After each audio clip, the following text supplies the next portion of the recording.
And as I mentioned, we are very thrilled to have an impressive lineup of global speakers, including outstanding entrepreneurs who have traveled all the way from Africa.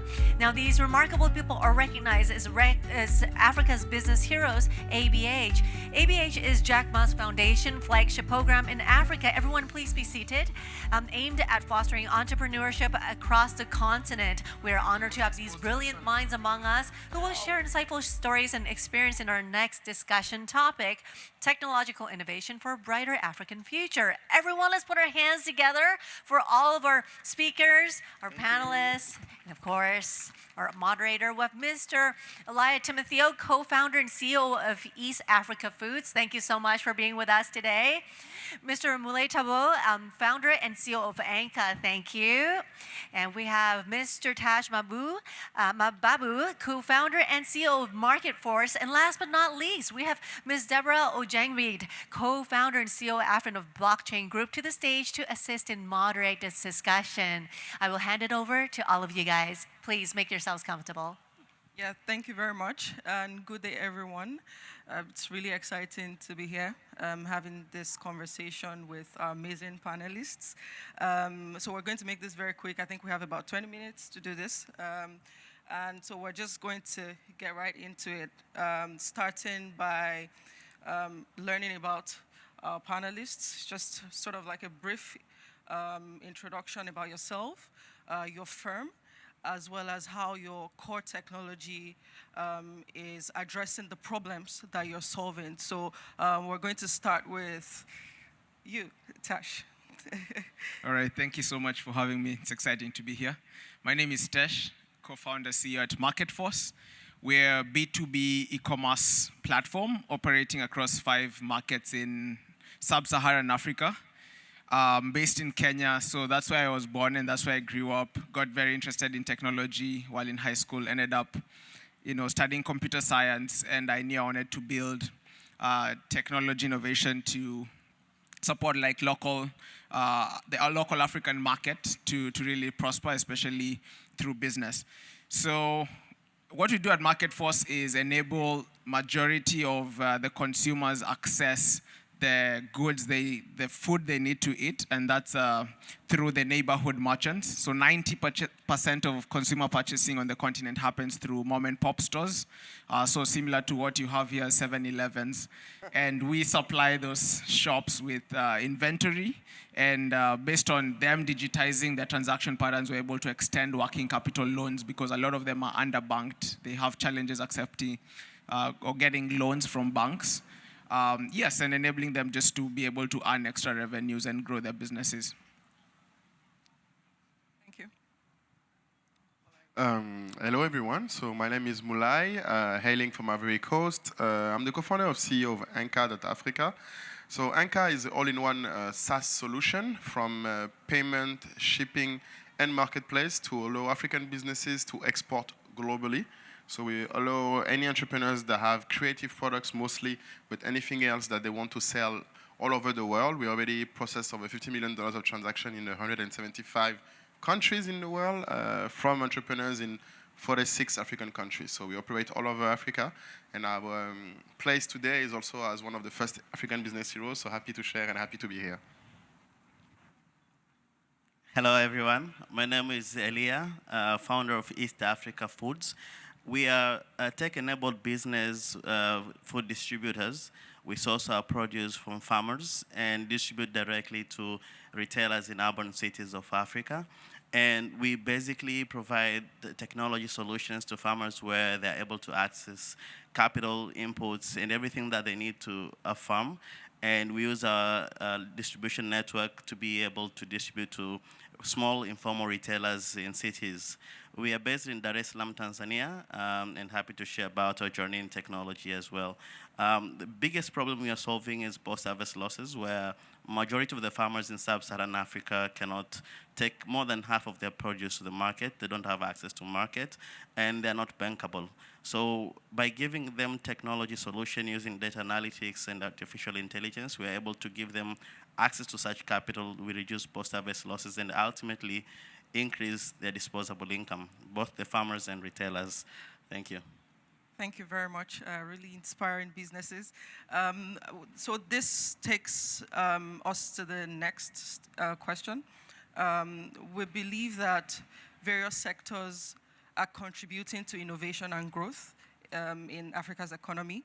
So in addition to your own core businesses, what are some of the other bright spots that you believe are fueling growth and innovation in Africa today? Starting with you, Elia. Thank you for that.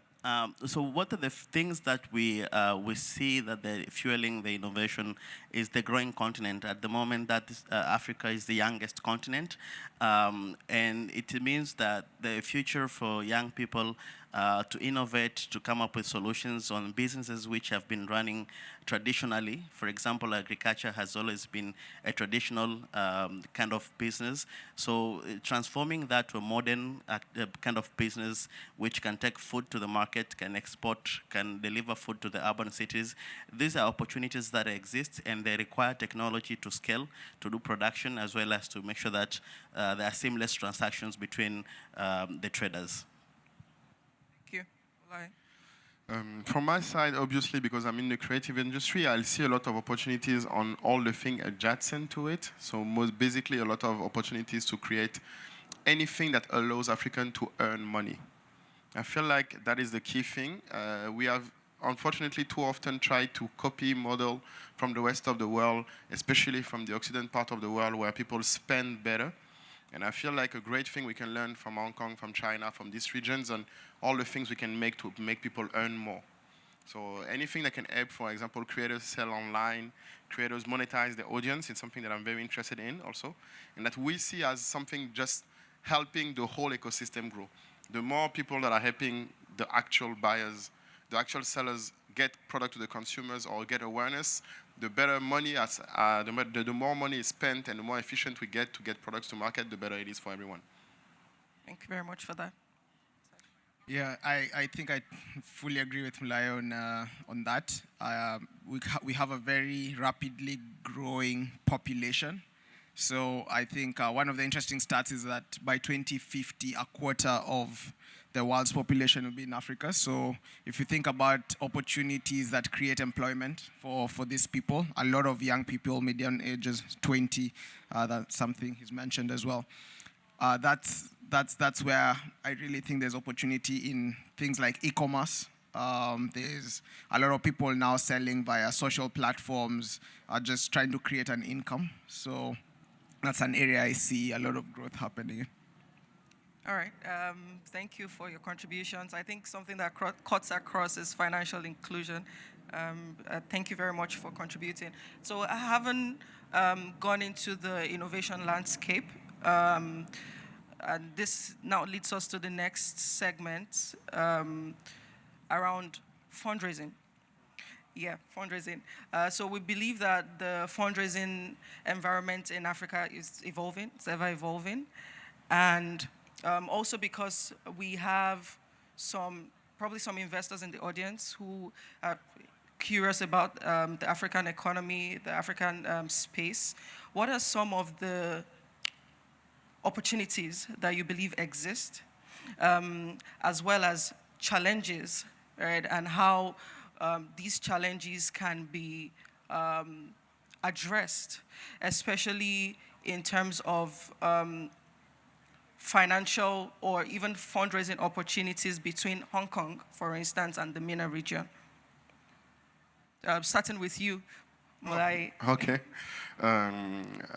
Maybe my luck here today is that I'm probably one of the few that got an investment from an entrepreneur of the region. So Jotsa invested in our company in our pre-Series A 2 years ago.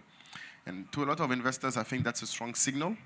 When someone in the e-commerce space that is one of the top leaders in the world invests in an e-commerce company in Africa, it shows that there is opportunities for any industries where the experts want to be at the forefront.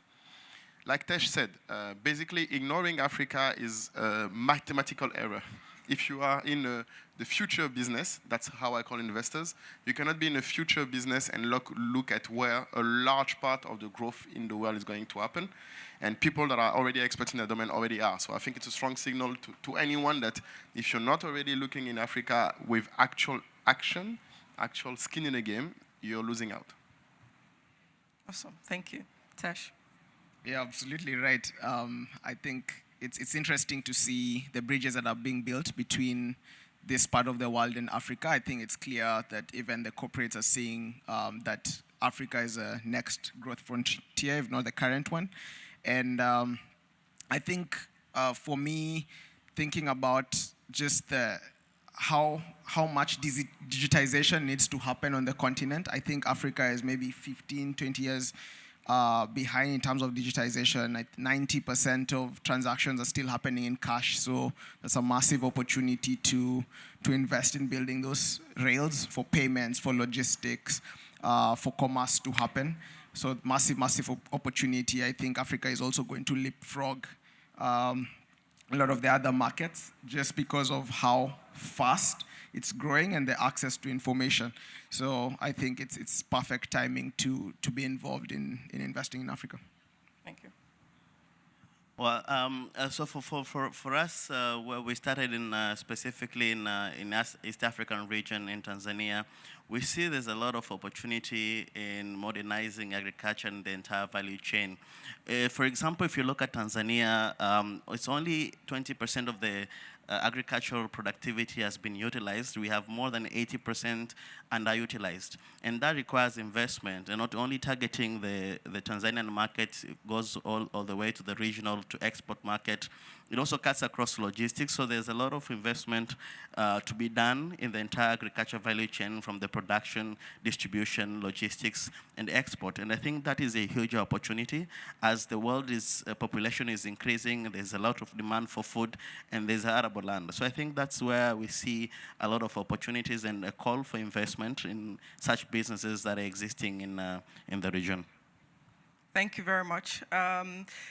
I think you would have to permit me to make some contributions as well, because I think I'll be doing myself a disservice if I don't talk about blockchain technology. I think there's a lot of opportunities in that sector as well.